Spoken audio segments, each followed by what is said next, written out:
Capital TV, I'm Kasim Hassan Ali. The Devolution Ministry is on the spot over the purchase of office equipment and furniture worth to a tune of 1.2 billion Kenyan shillings. The National Assembly Public Accounts Committee was shocked by revelations by the Auditor General Edward Oko that the ministry had purchased 4 GB flash disks at over 2,400 shillings each. The normal retail price in the market is less than 1,000 Kenyan shillings.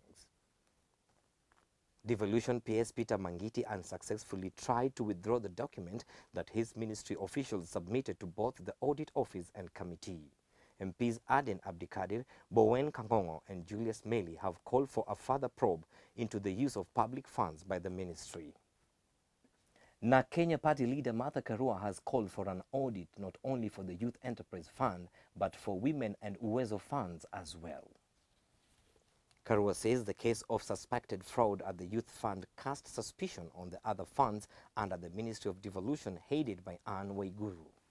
Karua has therefore renewed calls for her suspension that will arrive following the theft of close to 800 million shillings from the National Youth Service, which also falls under her ministry.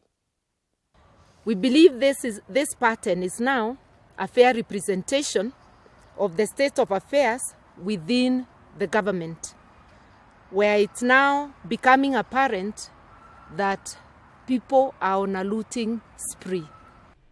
Machakos Governor Alfred Mutua has voluntarily provided his personal account and records for his asset for use to the Ethics and Anti-Corruption Commission. Mutua has also written to the EACC and requested a lifestyle audit for all Machakos government staff. Already the governor has suspended 2 ministers and several county government officials in a purge of corruption.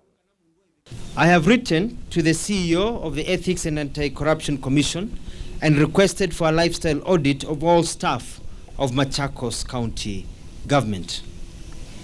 In the spirit of accountability, I request all senior staff of Machakos County government, from the Deputy Governor, ministers, chief officers, director and deputy directors, to also voluntarily supply details of their assets showing when and how they were acquired.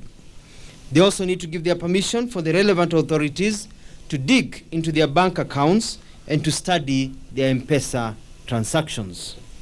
And in business, the Federation of Kenya Employees has partnered with Business Africa to host the first Pan-African Employees Summit. The summit will focus on promoting business growth and entrepreneurship for job creation on the continent. The summit, to be held on 20th and 21st November, is a follow-up to the roundtable held on 18th March 2013 on sustaining growth and accelerating the pace of job creation in Africa.